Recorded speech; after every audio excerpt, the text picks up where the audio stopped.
Give me the camera, please. Go. Let's go. I've never seen anything like this. This is Ora, boas malta, bem-vindos para mais um PB. Hoje estamos aqui para falar sobre os melhores jogos, mas após para dia 12/11 de 2024, com destaque para os dois jogos do ATP Finals. Para quem acompanha o calendário, sabe que estamos a chegar ao fim de mais uma temporada de ténis, uma verdadeira maratona cheia de oportunidades para desfrutar e apostar nesse desporto que tanto adoramos.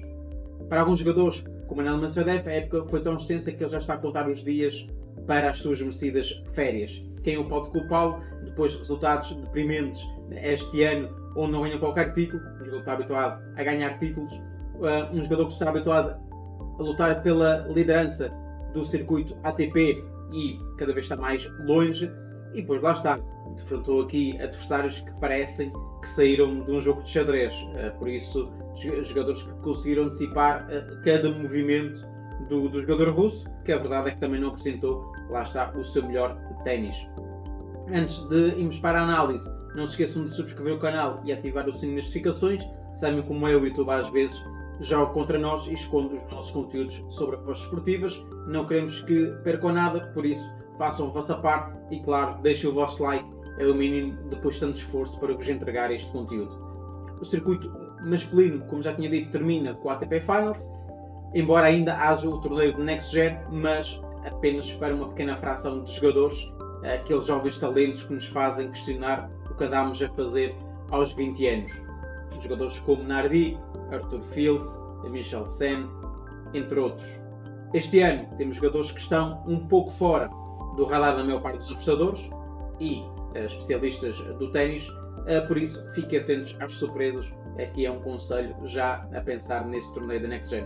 Por outro lado, o WTA tem mais dois torneios interessantes, o Native Cup e o WTA de Brisbane, que ainda se vai realizar no final do mês de dezembro, mas a verdade é que ainda existem outros torneios, nomeadamente torneios 125, onde, para quem gosta desta modalidade e para não perder aquele gostinho, vai acompanhando e ter sempre jogos interessantes, e nós aqui vamos fazer a nossa parte e também trazer algumas análises a esses mesmos jogos.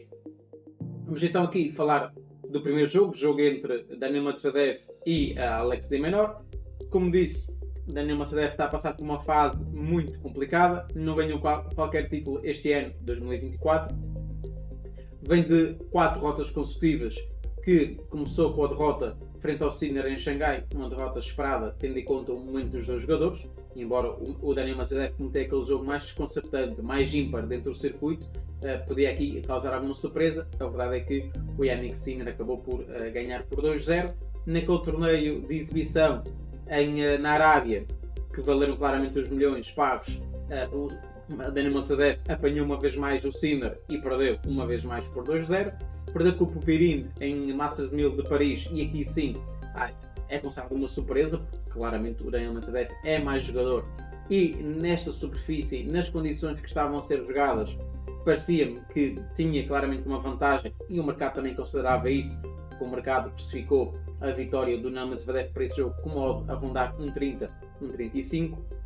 Mais recentemente, já aqui no ATP Finals, o Daniil Medvedev perde por 2-0 frente ao Fritz, num jogo onde o Fritz claramente parecia um tabuleiro de xadrez humano, e com isso quero dizer que adivinhou todas as intenções, todos os movimentos que o Daniil Medvedev tentava implementar no seu jogo em termos de dinâmica, e a verdade é que, por exemplo, no primeiro set, não sei se viram o jogo, ele perde o primeiro set com 3 duplas faltas. Nota-se claramente que não está, nem fisicamente nem mentalmente está bem. Claro que isto vale o que vale na nossa análise, mas é preciso ter isso em conta, porque claramente está numa má forma, mentalmente está a precisar de férias, o próprio disse isso, está desejoso para que a época termine, e isto, pensando que não essa linguagem corporal, muitas vezes faz com que se perca jogos antes sequer de entrar no corpo.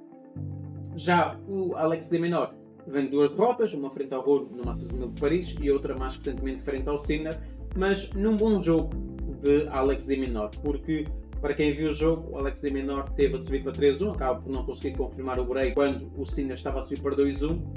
O Sinner perde o seu serviço por 30-40. No entanto, o Alex de Minaur não consegue impor e depois, lá está, é vítima do seu próprio jogo. O Sinner com bolas muito puxadas à linha, muita agressividade, irrepreensível no capítulo de serviço, e ganhou o melhor jogador. Está a jogar em casa o Sinner, tem o apoio do seu público, um público que também gosta de participar e ser muitas vezes decisivo naquilo que é a decisão do ponto, mas o Sinner ganhou sem qualquer contestação. Olhando para esse jogo, olhando para o confronto direto, olhando para o mercado, parece-me que esta odd do Daniel Medvedev está algo desajustada, principalmente olhando para o momento dos dois jogadores, sendo que o último jogo entre os dois foi na terra batida de Roland Garros, onde o Alex de Minaur ganhou por 3-1. Que é natural, o Daniel Medvedev não tem a sua terra batida como a sua principal superfície, antes pelo contrário, é a superfície onde ele tem mais dificuldades, embora é um jogador que melhorou dentro daquilo que é a sua forma de jogar. A verdade é que o Alex de Minaur, pensando que não, tem 3 vitórias nos últimos 5 jogos contra o Daniel Medvedev. E olhando ao momento recente dos dois jogadores, final de temporada, o jogo do Daniel Medvedev não está tão bom. Parece-me que aqui o valor está do lado do Alex de Minaur, o modo 2.07. Um outro mercado que podia ser interessante, principalmente que não estou à espera de um jogo tão fácil ou de uma vitória direta, e quando falo em vitória direta eu falo de um 2-0, por exemplo, para o Daniel Medvedev. Não acho que isso vai acontecer, muito honestamente, olhando para aquilo que é o percurso dos dois jogadores e principalmente reforçando aqui o momento do Daniel Medvedev.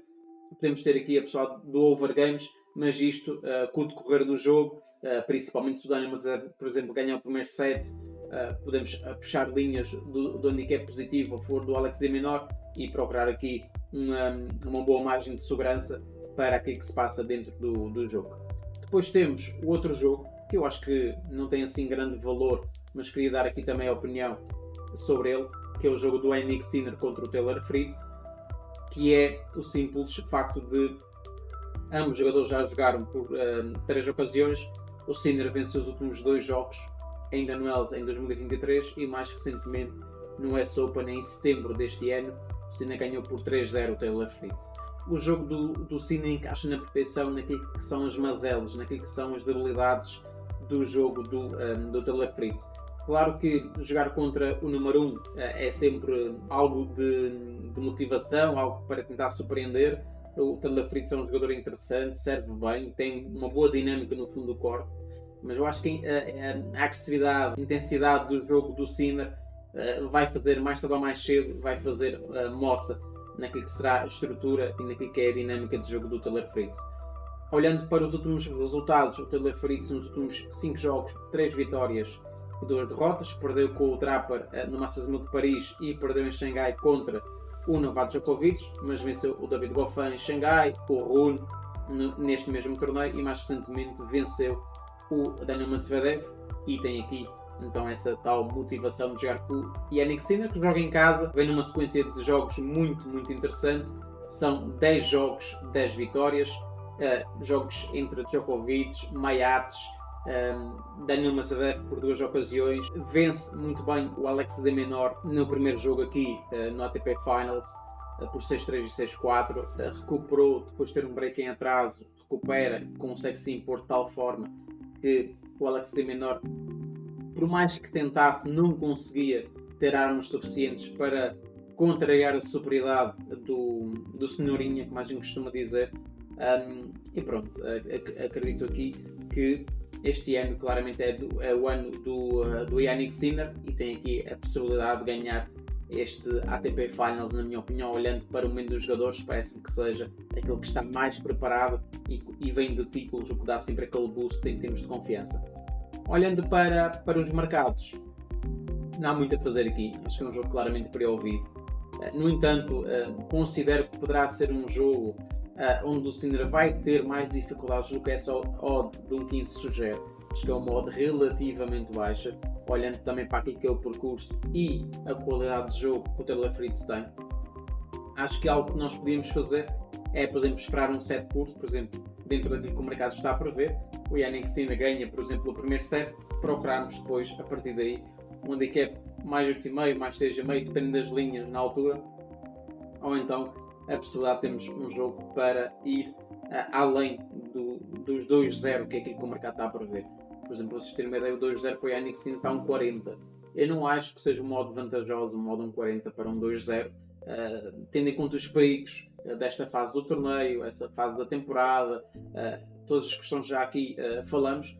Parece-me que seja um modo muito perigoso a longo prazo e até parece-me que a longo prazo acaba por ter valor esperado nulo ou até negativo, olhando para aquilo que muitas vezes acontece. Muitas vezes é naquele jogo que menos se espera a derrota do favorito, é onde ela normalmente acontece. Aconteceu exatamente isso ontem com o Daniil Medvedev. Isso aqui é um jogo para ao vivo, na minha opinião.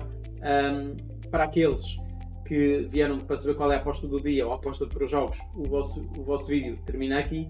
Obrigado pela companhia, mas para quem quer ir um bocadinho mais além e quer aproveitar o que ainda falta desta temporada tenística, ainda tem aqui alguns minutos reservados para vocês. Esta temporada foi um verdadeiro carrossel de emoções. Vimos novos talentos a emergir, veteranos a reinventarem-se e partidas que nos deixaram sem fogo. A competitividade aumentou e a imprevisibilidade tornou as apostas ainda mais desafiantes e também emocionantes. Na Daniil Medvedev, por exemplo, teve altos e baixos, começou a temporada com resultados interessantes, mas ao longo do ano sentiu o peso das competições. Não é de admirar que esteja ansioso para o fim da temporada, até as máquinas precisam de manutenção.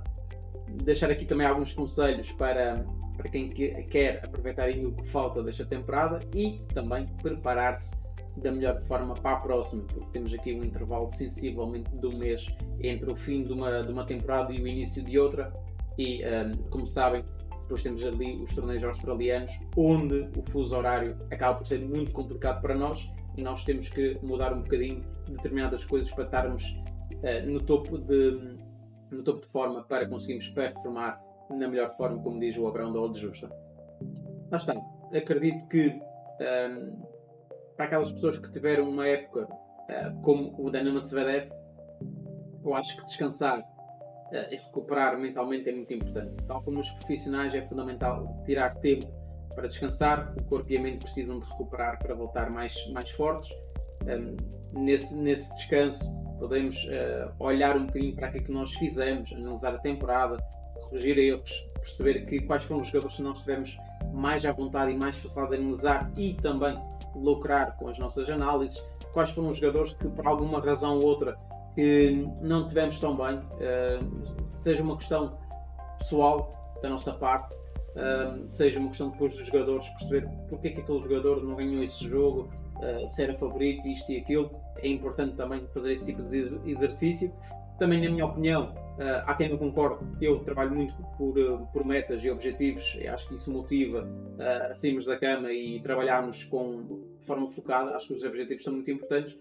Eu acho que também é importante renovar um bocadinho os objetivos. E quando digo renovar, é um bocadinho como acontece na passagem de ano, que é o seguinte: nós não cumprimos os nossos objetivos, nós não vamos o eliminar, a não ser que já não façam mais parte daquilo que nós queremos ser ou dentro daquilo que nós queremos atingir.